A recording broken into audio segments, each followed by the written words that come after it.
What is up, everybody? JabbaTheGriffin back here, guest narrating an absolutely huge matchup between Blightbringer versus ZF. If my name was Callous, I would probably spend about 3 to 5 minutes talking to you about how huge this match is, but since I'm not, I'm going to break down fairly quickly.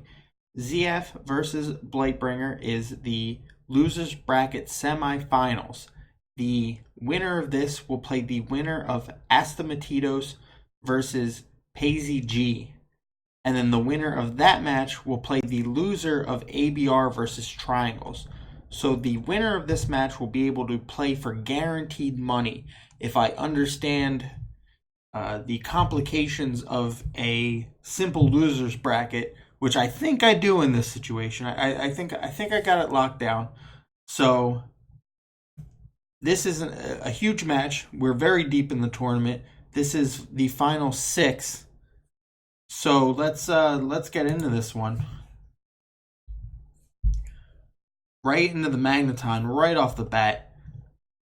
We'll see if it can get the kill. Usually they're magnet these days, just to guarantee the kill. We'll never know if it would have killed nonetheless with the crit. Probably. These days, probably. And already we got ourselves my favorite matchup that happens in this tournament. Second, actually. This is my second favorite Pokemon matchup. You can only beat Blissey Melodic with a Melodic. So hopefully we're going to be able to see that at some point in this tournament.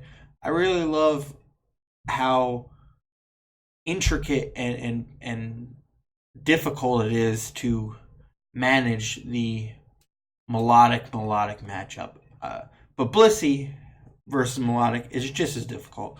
Look at the skills that these players are using in throwing these two fat pieces of shit against each other. Melodic drops the Toxic. Blissey drops the Paralysis. Just riveting play.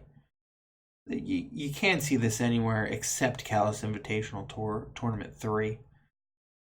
Hopefully there's a fourth so we can have more of this.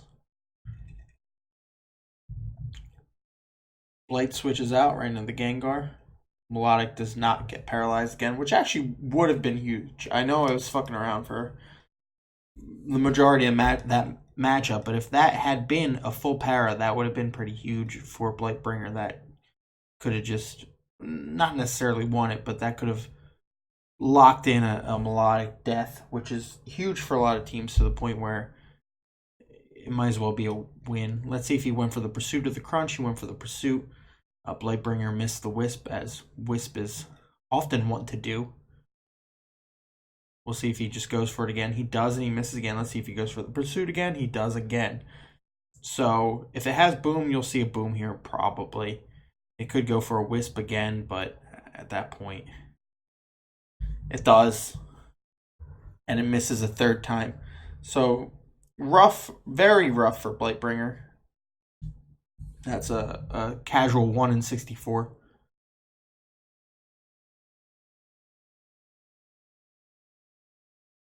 We do have the potential for a Melodic versus Melodic later in this game, so prep the hype engines because it might be getting real later.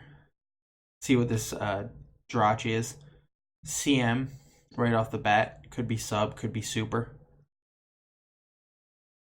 The fact that he didn't just... No, when you're behind, you probably just don't go for it there. Maybe, if that is super, maybe it just tries to nail the Claydol later on. Because right now, it does look like a good super matchup with the remaining Pokemon. So that's not something you just want to throw away to let get Earthquaked, where I don't think +1 Ice Punch or HP Grass, 2 HKOs. Definitely not super. So that's going to be a bulkier version.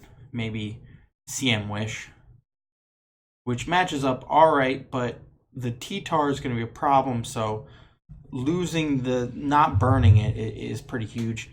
I'm surprised he's just seeing Emming up here. He's going to take the... Oh no, because he's got the Wish coming down. Yeah, but it's the same position he was in earlier. You're at 100 against the clay doll. You know, so yeah, exactly. So he just switches out. Kind of, why even risk the crit there if that's all you're gonna do? You might as well have went into the Blissey and then take the wish on the Blissey. But anyway, ZF is in huge control of this. If that's a Curse Lax, I think Curse Lax with an EQ at least just runs through the rest of this game. If it has Shadow Ball, the Jirachi is going to eventually get paralyzed by the body slam, and I think ZF just wins from there. I guess we'll see. Maybe now he'll push it, and we'll see what attack it does end up having.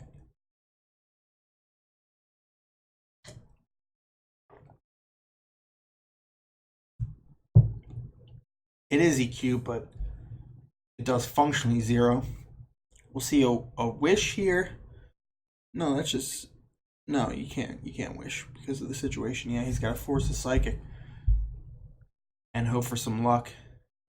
I wonder if this is not the safest position. I wonder if you just go Clay Doll here. T-Tar works too. Why play with games that Snorlax has such a good matchup on the last? You almost have to mitigate the luck in that situation. Even though, you know, in a perfect world, you should be forcing your way through that spot.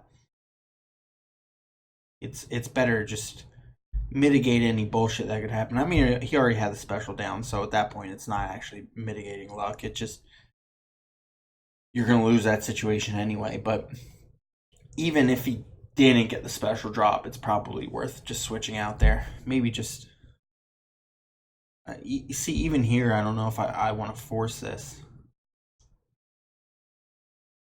This could wish, then CM. I don't know if I like this. Just straight CM. He gets the crit anyway. So looks like ZF is just gonna take game 1 in a very, very simple fashion. Just straightforward, no frills. The burn misses weren't even that huge in retrospect. T-Tar didn't really do that much for the rest of the game. It came in later in Ward, but he had other options. So that didn't, in my opinion at least, didn't really affect the final outcome. CF just had a very favorable lead matchup.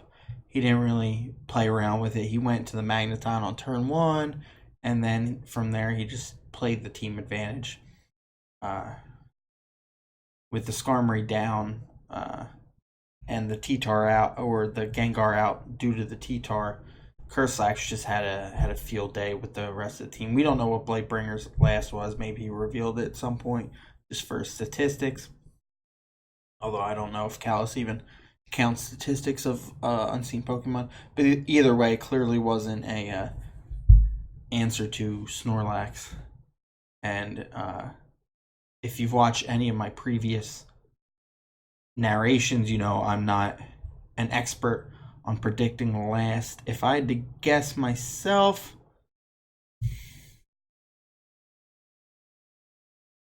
Clay Doll maybe? No, because it probably would have came to Boom at some point. I don't know. Salamence, because Blightbringer lost, and Jabba's theorem of Salamence means that he would have. So I'm gonna go with that. Anyway, good solid win by ZF. Favorable team matchup. Didn't make any mistakes. Played his advantage to conclusion, and won game 1. So let's get into game 2. See you on the other side.